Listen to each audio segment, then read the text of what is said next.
¿Sabes lo que es que un completo desconocido te entregue un arma cargada y te diga que dispares contra alguien que acabas de conocer y que tú realmente consideres hacerlo? Porque eso me pasó a mí hace 40 años, y lo que descubrí después me hizo replanteármelo todo sobre el libre albedrío, el destino, y si realmente somos dueños de nuestras propias decisiones. Me llamo Soledad, tengo 78 años, y esta es la historia más perturbadora y filosófica que he decidido compartir en este canal. Una confesión sobre un experimento del que formé parte sin saberlo. Un experimento que cambió todo lo que creía saber sobre la naturaleza humana, sobre la moralidad y sobre si nuestras decisiones realmente nos pertenecen. Porque hay momentos en la vida que te demuestran que todo lo que creías sobre ti mismo era una ilusión. Y el mío comenzó una tarde de noviembre de 1984, cuando tenía 38 años y trabajaba como secretaria en una oficina gubernamental de la ciudad. Era una mujer común y corriente, con una vida predecible y rutinaria. Me levantaba todos los días a la misma hora, tomaba el mismo autobús, trabajaba en el mismo escritorio durante 8 horas y regresaba a mi apartamento pequeño, donde vivía sola con mis 3 gatos. No tenía familia cercana, pocos amigos, ninguna relación romántica seria. Era invisible para la mayoría de las personas y había aprendido a estar cómoda con esa invisibilidad. Pero esa tarde de noviembre, cuando salía de la oficina como siempre hacía a las 5 en punto, un hombre elegante se me acercó en la calle. Era alto, de unos 50 años, vestido con un traje caro y una sonrisa que parecía genuinamente amistosa. «Disculpe, señorita Soledad», me dijo, y el hecho de que supiera mi nombre me sorprendió. «¿Podría bien hablar con usted un momento?» «¿Nos conocemos?», le pregunté con cautela. «No directamente», me respondió, «pero he estado observando su trabajo en la oficina. Soy el doctor Martínez, investigador en psicología social, y estoy conduciendo un estudio sobre comportamiento humano. Me gustaría invitarla a participar». Me explicó que era un experimento sobre toma de decisiones bajo presión y que me pagarían $500 por 1 hora de mi tiempo. En 1984, $500 era más dinero del que yo ganaba en un mes, así que acepté sin hacer muchas preguntas. El doctor Martínez me llevó en su auto hasta un edificio que parecía ser un laboratorio o centro de investigación. Había otros participantes llegando, personas de diferentes edades que parecían tan comunes y corrientes como yo. Todos nos veíamos un poco nerviosos pero curiosos sobre lo que iba a pasar. Nos reunieron en una sala de conferencias donde el doctor Martínez nos explicó las reglas del experimento. «Van a participar en una simulación de una situación de supervivencia», nos dijo.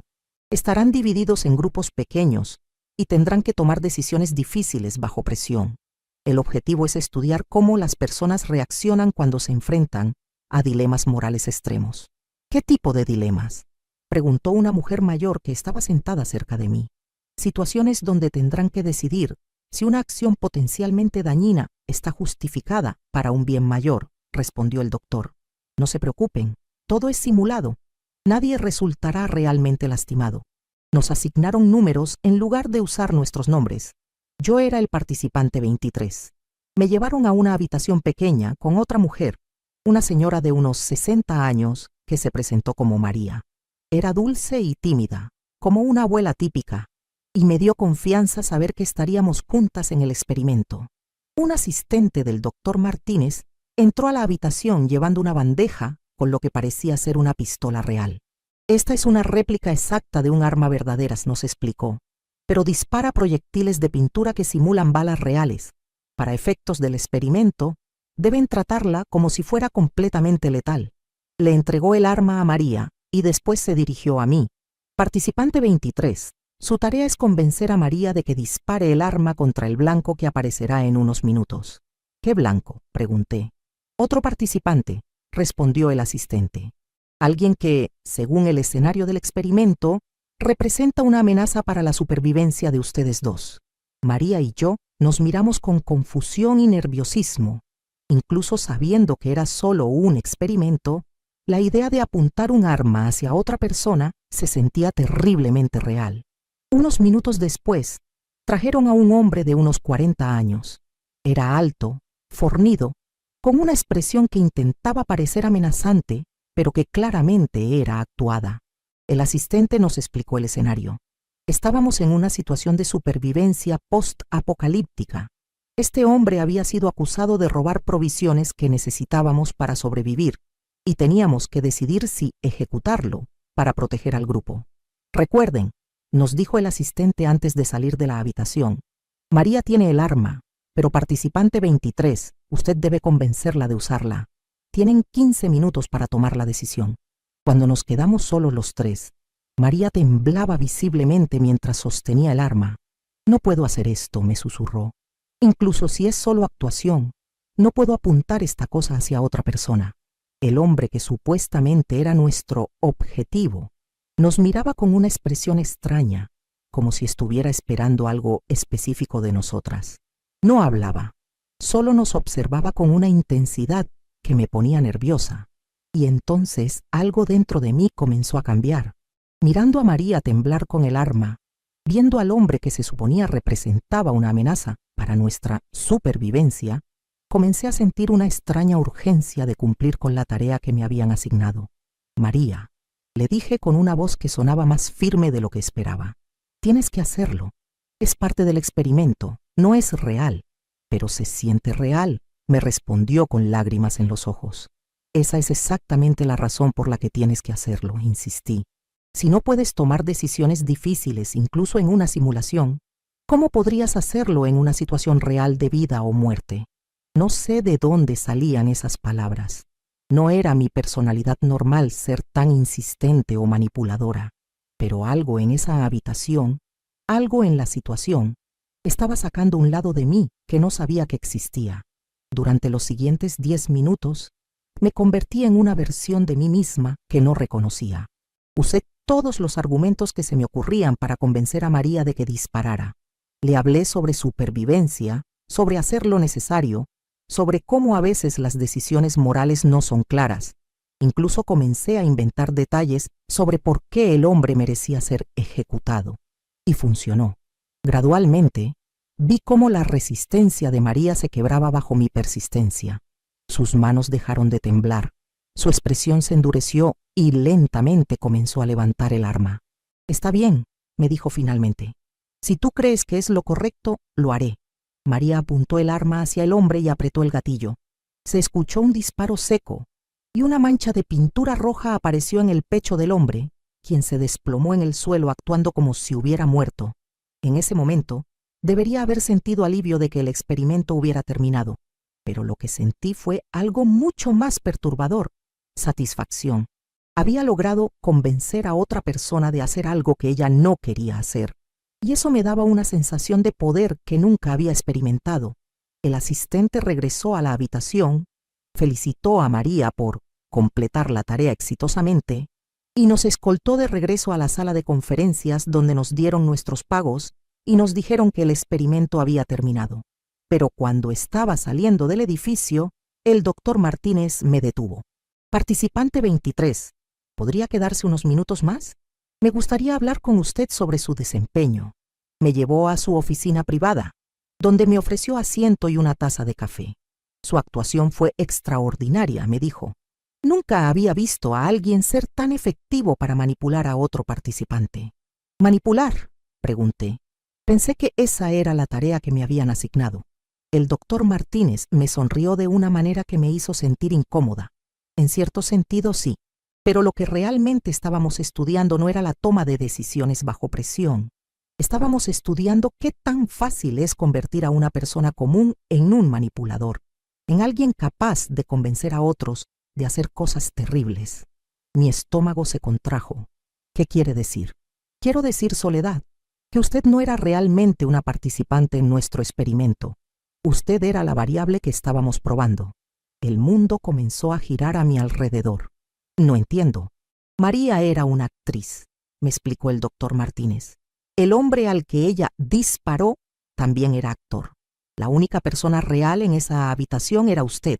Queríamos ver si una persona completamente normal, sin antecedentes de violencia o manipulación, podía ser convertida en alguien capaz de convencer a otro ser humano de cometer un acto de violencia.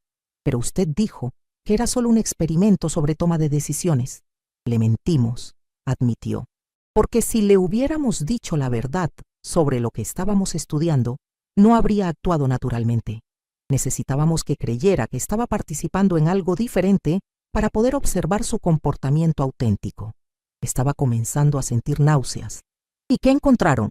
El doctor Martínez sacó una carpeta y la puso frente a mí. Encontramos que usted, Soledad, una mujer que probablemente nunca había lastimado a nadie en su vida, fue capaz de manipular psicológicamente a otra persona hasta convencerla de cometer lo que ella creía que era un asesinato. No solo eso, continuó, sino que usted mostró signos claros de disfrutar el proceso. Sus expresiones faciales, su lenguaje corporal, incluso su tono de voz, todo indicaba que estaba experimentando satisfacción por tener ese nivel de control sobre otra persona. Abrí la carpeta y vi fotografías mías tomadas durante el experimento. En las imágenes podía ver exactamente lo que el doctor Martínez describía. Una expresión de concentración intensa, casi predatoria, mientras convencía a María de disparar. ¿Por qué me están mostrando esto?, pregunté con una voz que apenas reconocía como mía. Porque queremos ofrecerle un trabajo, me respondió. Estamos reclutando personas con su capacidad natural para la manipulación psicológica para un proyecto gubernamental clasificado. Las palabras del doctor Martínez se quedaron suspendidas en el aire como una amenaza. Un trabajo gubernamental clasificado que requería capacidad natural para la manipulación psicológica. Mi mente procesaba lentamente lo que eso podía significar. ¿Qué tipo de proyecto?, pregunté, aunque una parte de mí ya no quería saber la respuesta. Operaciones de inteligencia, me respondió el doctor Martínez cerrando la carpeta. Situaciones donde el gobierno necesita que ciertas personas tomen decisiones específicas sin darse cuenta de que están siendo influenciadas. Usted ha demostrado una habilidad excepcional para eso. Me está ofreciendo trabajo como espía, más bien como especialista en persuasión coercitiva, me corrigió. Su trabajo sería acercarse a objetivos específicos, políticos, empresarios, líderes extranjeros, y manipularlos psicológicamente para que tomen las decisiones que favorezcan los intereses estadounidenses. Me quedé en silencio, tratando de procesar lo que me estaba ofreciendo.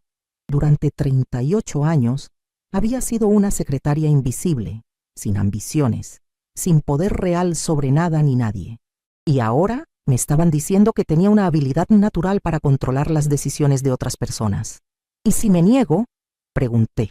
La sonrisa del doctor Martínez se desvaneció ligeramente. Esperamos que no lo haga, Soledad. Personas con su talento son extremadamente raras. Sería una pérdida para el país que desperdiciara ese don. No era exactamente una amenaza, pero tampoco sonaba como si realmente tuviera opción. Necesito tiempo para pensarlo, le dije. Por supuesto, me respondió entregándome una tarjeta. Pero no demasiado tiempo. Tenemos una operación que podría beneficiarse de sus habilidades programada para comenzar el próximo mes.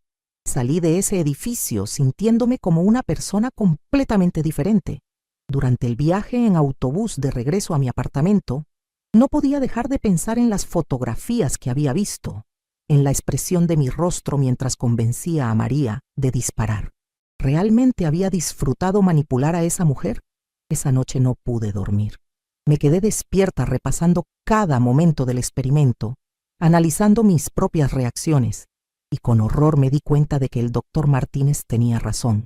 Había sentido una satisfacción profunda al ver cómo María cedía ante mi persuasión. Había disfrutado tener ese poder sobre ella.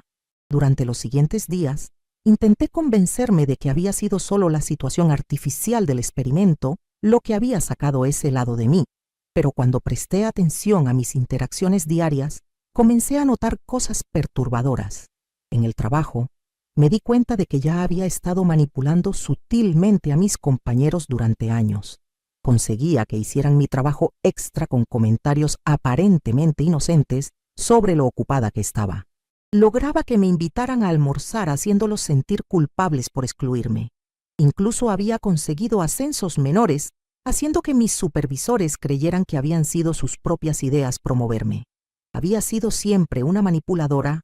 ¿O el experimento había despertado algo que había estado dormido en mí? Una semana después llamé al número de la tarjeta del doctor Martínez. Sabía que llamaría, me dijo cuando le dije quién era. ¿Cuándo puede comenzar? Quiero saber más detalles sobre lo que tendría que hacer, le respondí. Venga mañana a las 2 de la tarde. Le mostraremos su primera misión. Al día siguiente regresé al mismo edificio, pero esta vez me llevaron a una sala diferente donde había otras 3 personas, 2 mujeres de mediana edad y un hombre joven. Todos tenían la misma expresión que probablemente tenía yo, una mezcla de nerviosismo y curiosidad morbosa. Bienvenidos al proyecto Influencia, nos dijo el doctor Martínez. Ustedes 4 han demostrado capacidades excepcionales para la manipulación psicológica. Van a formar parte de un equipo especializado en operaciones de persuasión coercitiva. Nos explicó que seríamos entrenados durante 2 meses en técnicas avanzadas de manipulación, cómo leer el lenguaje corporal, cómo identificar vulnerabilidades psicológicas, cómo crear dependencia emocional, cómo hacer que las personas crean que las ideas que les estábamos implantando eran suyas propias. Su primera misión, continuó, será infiltrar la campaña del senador William Hayes. Necesitamos que influencien sus decisiones sobre cierta legislación de defensa que está considerando. El senador Hayes era un político respetado que había estado oponiéndose a un aumento en el presupuesto militar que el gobierno quería aprobar. Nuestro trabajo sería acercarnos a él y a su círculo cercano, ganar su confianza y gradualmente manipularlos para que cambiaran su posición. Los siguientes 2 meses fueron como asistir a una universidad del mal. Nos enseñaron técnicas que parecían salidas de manuales de sectas y regímenes totalitarios. Aprendimos a crear vínculos emocionales artificiales, a explotar traumas pasados, a hacer que las personas se volvieran psicológicamente dependientes de nosotros. Yo resulté ser la mejor estudiante. Tenía una intuición natural para identificar exactamente qué necesitaba escuchar cada persona, qué miedos explotar, qué deseos manipular. Era como si hubiera encontrado finalmente mi verdadera vocación. Cuando comenzó la misión real, me asignaron a acercarme a la esposa del senador Hayes, Margaret. Era una mujer de 50 años, elegante, pero visiblemente insatisfecha con su vida. Había renunciado a su carrera como abogada para apoyar las ambiciones políticas de su esposo, y era evidente que se sentía invisible e ignorada. Me hice voluntaria en una de las organizaciones benéficas que Margaret patrocinaba. Gradualmente me acerqué a ella, ofreciéndole la atención y validación que claramente no estaba recibiendo en casa. En pocas semanas se había vuelto dependiente de nuestras conversaciones. Me veía como su confidente más cercana. William nunca me escucha realmente. Me confesó una tarde mientras tomábamos té en su casa. Siempre está pensando en política, en su carrera. A veces siento que soy solo un accesorio en su vida. Usted merece mucho más que eso, Margaret, le respondí. Una mujer con su inteligencia e intuición debería tener voz en las decisiones importantes. Durante las siguientes semanas, planté cuidadosamente semillas de ideas en sus conversaciones. Le hablé sobre cómo el presupuesto de defensa podría traer empleos a nuestro Estado, sobre cómo oponerse a él podría ser visto como debilidad nacional, pero siempre presentaba estas ideas como si fueran observaciones casuales, nunca como intentos de persuasión. ¿Sabes?, me dijo Margaret una tarde, he estado pensando en esa conversación que tuvimos sobre el presupuesto militar. Creo que William debería reconsiderar su posición. ¿De verdad?, le respondí fingiendo sorpresa. ¿Qué te hizo cambiar de opinión? Tú tienes razón sobre los empleos que podría crear. Y honestamente, creo que William está siendo demasiado idealista. A veces la realidad política requiere compromisos. Esa noche, Margaret habló con su esposo sobre el presupuesto de defensa.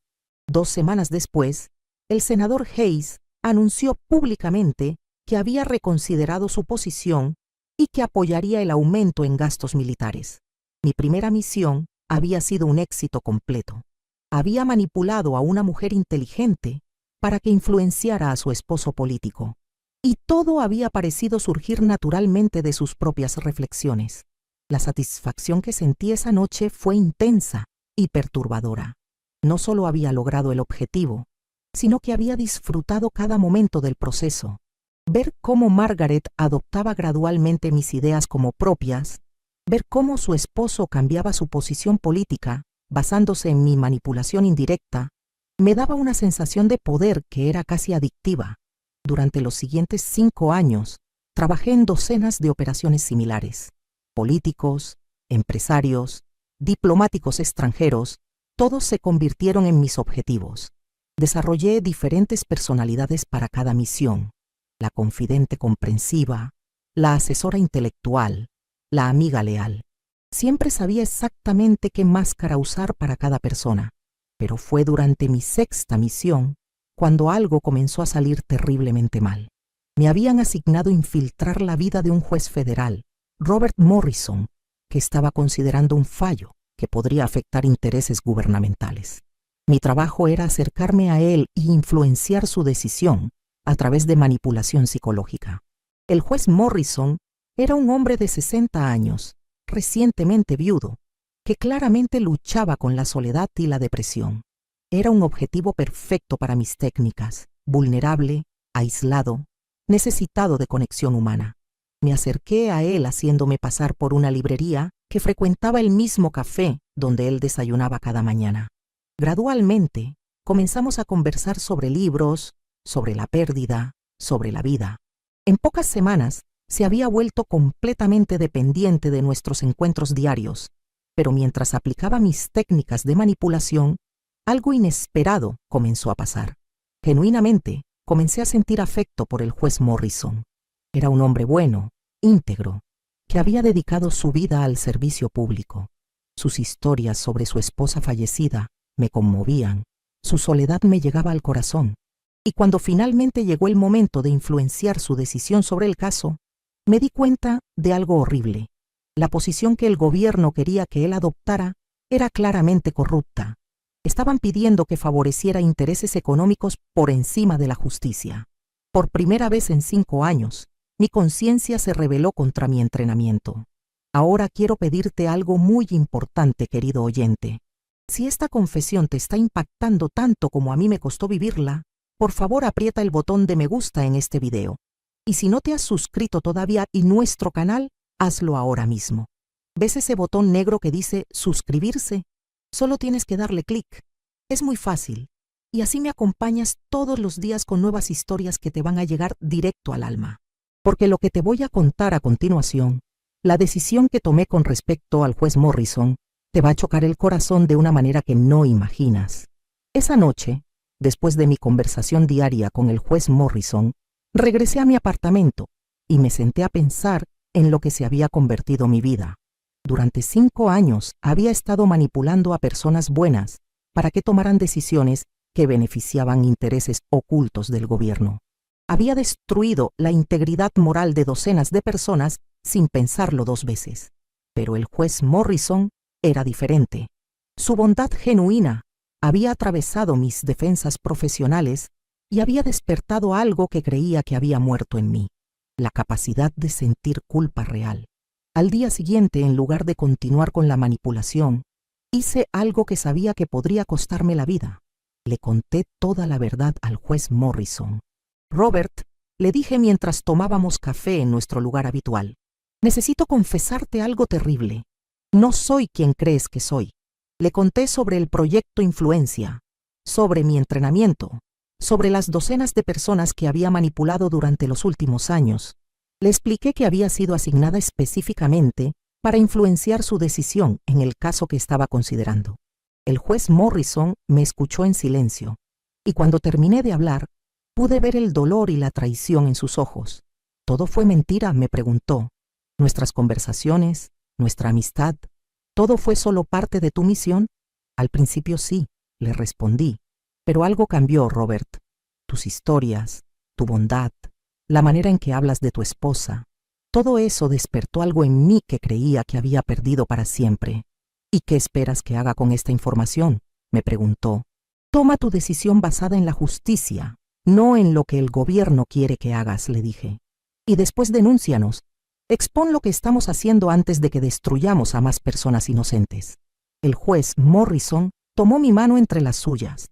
Soledad, lo que me has contado podría destruir tu vida. ¿Por qué me lo dijiste? Porque después de 5 años de manipular a personas buenas, finalmente encontré una que valía la pena proteger. Le respondí. Esa fue la última vez que vi al juez Morrison. 3 días después, agentes del gobierno aparecieron en mi apartamento. Me arrestaron bajo cargos de traición y violación de secretos de Estado. Me dijeron que el juez Morrison había reportado nuestra conversación y que yo iba a pasar el resto de mi vida en prisión. Pero el juez Morrison había hecho algo más que reportarme. Había usado su posición para iniciar una investigación federal sobre el proyecto Influencia. Su denuncia resultó en el descubrimiento de operaciones similares en múltiples agencias gubernamentales. El escándalo que siguió fue enorme.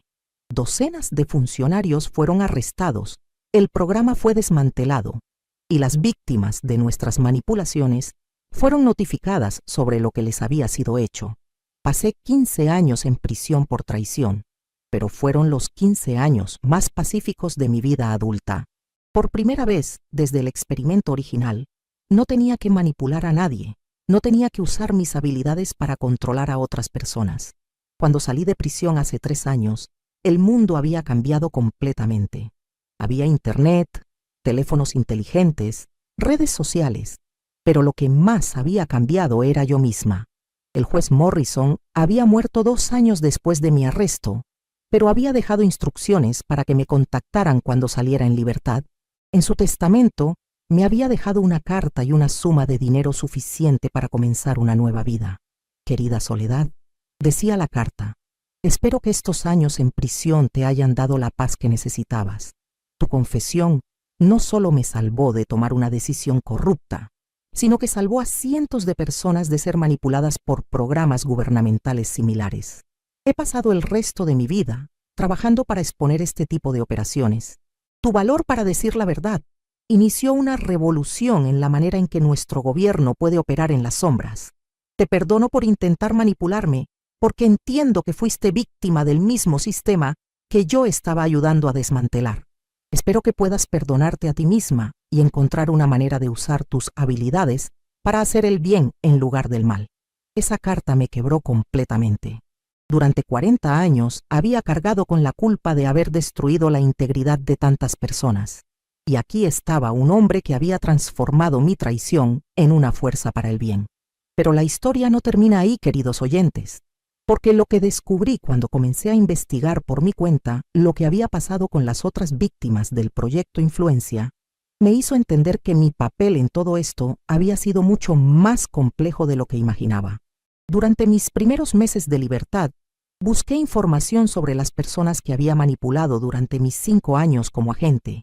Quería encontrarlas, pedirles perdón, tal vez intentar reparar parte del daño que había causado. Lo que encontré me destrozó de una manera que no esperaba. Margaret Hayes, la esposa del senador a quien había manipulado en mi primera misión, se había suicidado 2 años después de mi arresto. Según los reportes, había caído en una depresión profunda cuando se enteró de que su mejor amiga había sido una agente del gobierno que la había estado manipulando para influenciar a su esposo. En su nota de suicidio, Margaret escribía: «Ya no puedo confiar en mi propio juicio. Si fui tan fácil de manipular, si mis propias ideas no eran realmente mías, entonces, ¿quién soy realmente? ¿Qué decisiones en mi vida han sido genuinamente mías?». Había otras víctimas con destinos similares. Un empresario que había desarrollado paranoia severa, convencido de que todas las personas en su vida eran agentes del gobierno. Una diplomática que había renunciado a su carrera porque ya no confiaba en su propia capacidad para tomar decisiones independientes. Mi manipulación no había sido solo un trabajo para mí. Para ellos había sido una violación profunda de su autonomía psicológica, una destrucción de su capacidad para confiar en sus propias mentes. Pero lo más perturbador de todo fue lo que descubrí sobre el propio proyecto Influencia. Mientras investigaba los archivos desclasificados del programa, encontré documentos que revelaban una verdad escalofriante. Yo tampoco había sido solo un agente. Yo también había sido un experimento. El doctor Martínez había estado estudiando no solo mi capacidad para manipular a otros, sino también mi propia susceptibilidad a la manipulación. El programa completo había sido diseñado para ver si podían crear manipuladores tan efectivos que incluso ellos mismos no se dieran cuenta de que estaban siendo controlados. Cada misión que me habían asignado había sido cuidadosamente elegida no solo para lograr objetivos políticos, sino para estudiar cómo mi personalidad cambiaba bajo diferentes tipos de presión moral. Habían estado documentando mi transformación gradual de una secretaria tímida a una manipuladora experta, registrando cada paso de mi degradación ética. Incluso mi decisión de confesarle la verdad al juez Morrison había sido anticipada. Los documentos mostraban que esperaban que eventualmente algunos de sus sujetos de prueba desarrollarían crisis de conciencia y querían estudiar cómo manejar esas situaciones. El sujeto 23, decía uno de los informes refiriéndose a mí, muestra signos de desarrollo de empatía genuina hacia el objetivo. Esto era esperado después de aproximadamente 5 años de operaciones. Recomendamos proceder con el protocolo de crisis de conciencia. El protocolo de crisis de conciencia era un plan detallado para usar mi confesión como una manera de generar publicidad negativa para programas similares, mientras protegían las operaciones más importantes que permanecían clasificadas.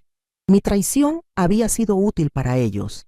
Les había permitido cerrar un programa que ya estaban planeando discontinuar mientras desviaban la atención de proyectos más secretos. Incluso mi redención había sido una manipulación. Cuando terminé de leer esos documentos, me di cuenta de que nunca había tenido control real sobre mi propia vida después de ese experimento inicial. Cada decisión que había tomado, incluyendo la decisión de salvar al juez Morrison, había sido de alguna manera anticipada y utilizada por las personas que me habían entrenado. ¿Era realmente soledad o era solo una construcción psicológica creada por el Dr. Martínez y su equipo? Algunas de mis emociones, incluyendo mi culpa y mi remordimiento, eran genuinas o eran solo respuestas programadas a estímulos específicos. Esta pregunta me ha perseguido durante los últimos 3 años.